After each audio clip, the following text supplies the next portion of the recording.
हाल ही में भारत के प्रधानमंत्री ने देश के नए संसद भवन का उद्घाटन किया, जो पुनर्निर्मित सेंट्रल विस्टा परियोजना का हिस्सा है। आर्किटेक्ट बिमल पटेल द्वारा डिजाइन किए गए नए संसद भवन का निर्माण वर्ष 2019 में शुरू हुआ।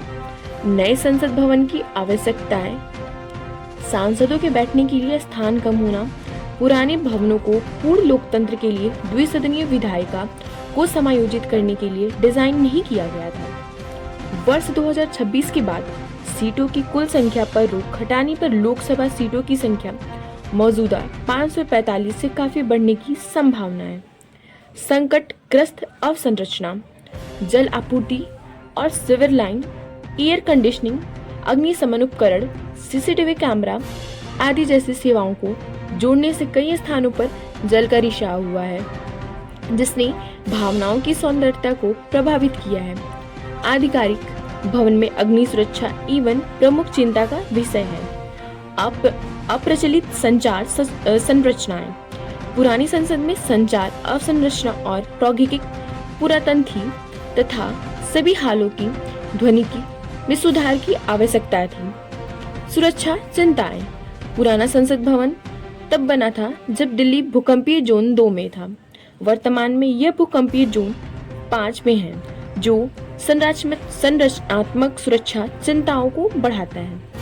कर्मचारियों के लिए अपर्याप्त कार्य क्षेत्र, इन वर्षों में आंतरिक सेवा गलियारों को कार्यालयों में परिवर्तित कर दिया गया है, जिसके परिणाम स्वरूप खराब गुणवत्ता तथा कई मामलों में अधिक श्रमिकों को समायोजित करने के लिए उपविभाजन के कारण कार्यस्थलों कर्मचारियों के कार्य करने हेतु छोटे पड़ने लगे। नई संसद भवन से संबंधित प्रमुख बिंदु जो है त्रिकोणीय आकार। नए संसद भवन का आकार त्रिकोणीय है। यह है ऐसा इसलिए है क्योंकि जिस भूखंड पर बना है वह त्रिकोणीय है। नए संसद भवन का स्वरूप विभिन्न धर्मों में पाई जाने वाली पवित्र ज्योतिमिति से प्रभावित है। इसका डिजाइन और सामग्री पुरानी संसद भवन के पूरक है। साथ ही दोनों भवनों का एक परिसर है। पर्यावरण के अनुकूल हरित निर्माण तकनीकों का उपयोग के कारण निर्मित नए भवन में पुराने भवन की तुलना में विद्युत की खपत में 30% की कमी आने की उम्मीद है। इसमें वर्षा जल संचयन और जल पुनर्चक्रण प्रणालियों को शामिल किया गया। यह अधिक स्थान की उपलब्धता हेतु डिजाइन किया गया है। साथ ही यह अगले 150 वर्षों तक कार्य करने में सक्षम है। भूकंप सुरक्षित है। भूकंप सुरक्षित, चूंकि दिल्ली भूकंपीय क्षेत्र 5 में है, इसलिए इमारत को भूकंप रोधी बनाया गया है। लोकसभा, नए लोकसभा कक्ष में एक मूल विषय वस्तु को अपनाया गया, जिसमें दीवारों और छतों पर राष्ट्रीय पक्षी के पंखों के समान नक्शासीदार डिजाइन तैयार किया गया, जो टिल कारपेट से सुसज्जित है।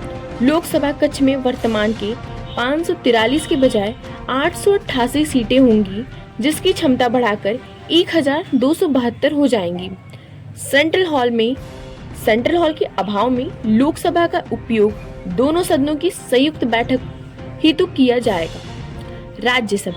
राज्यसभा कक्ष का लाल कालीनों के साथ इसकी थीम के रूप में कमल से सजाया गया है।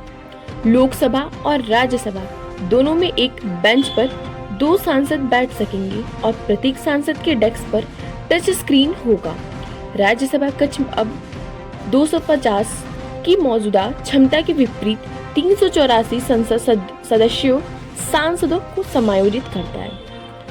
परिसीमन के बाद सांसदों की संख्या में भविष्य में होने वाली किसी भी वृद्धि को ध्यान रखकर दोनों कक्षों की क्षमता को पहले से अधिक किया गया है। संविधान सभागार, नए भवन में एक संविधान सभागार बनाया गया है, जहां भारतीय लोकतंत्र की यात्रा का दस्तावेजीकरण किया गया है।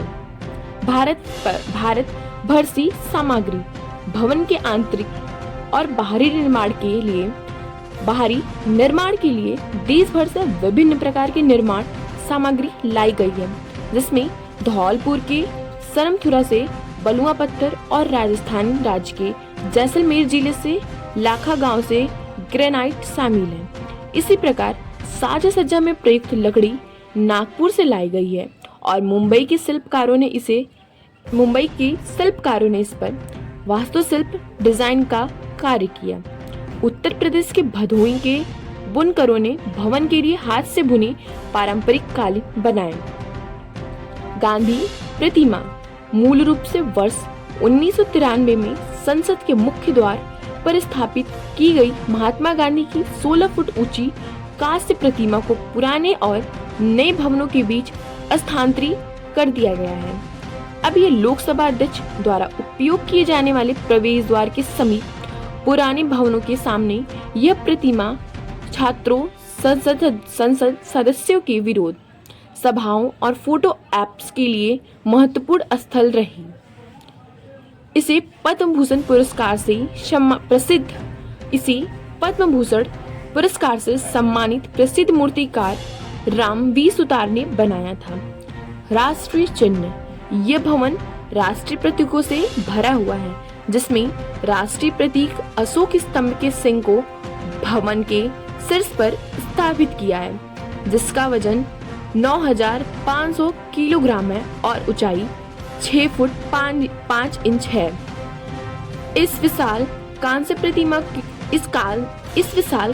प्रतिमा को सहारा देने के लिए सेंट्रल फोर के शीर्ष पर 6,500 किलोग्राम की संरचना का निर्माण किया गया। भवन के प्रवेश द्वार पर अशोक चक्र और सत्यमेव जयते शब्द का पत्थरों पर अंकित किए गए हैं।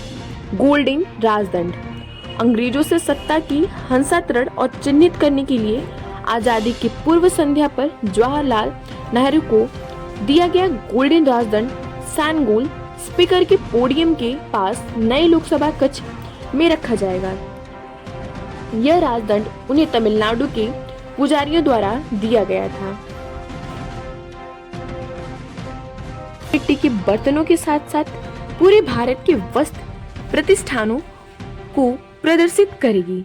गैलरी स्थापत्य भारत के प्रतिष्ठित स्मारकों को प्रदर्शित करेगी, जिनमें विभिन्न राज्यों और केंद्र शासित प्रदेशों के स्मारक शामिल हैं। स्मारकों के अतिरिक्त यह होगा आसनों को भी समाहित करती है। वास्तुशास्त्र, भारतीय संस्कृति को और वास्तुशास्त्र में उनके महत्व के आधार पर भवन के सभी प्रवेश द्वार पर संरक्षक मूर्तियों के रूप में शुभ पशुओं प्रदर्शित किया जाएगा। इनमें हाथी, घोड़ा, चील, हंस और पौराणिक जीव साद्रुला और मकर शामिल है।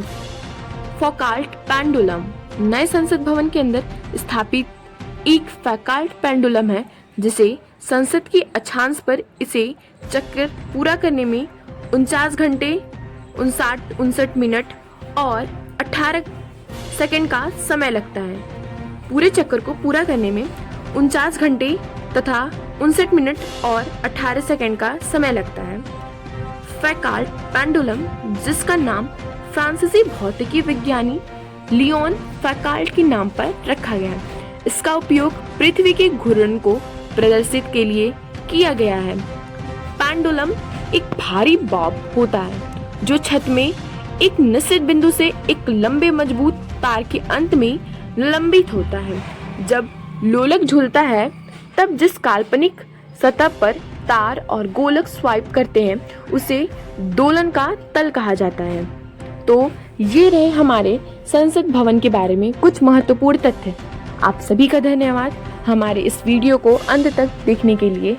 आप सभी का तहे दिल से शुक्रिया। यहीं पे हमारा वीडियो समाप्त होता है। जय हिंद, जय भारत।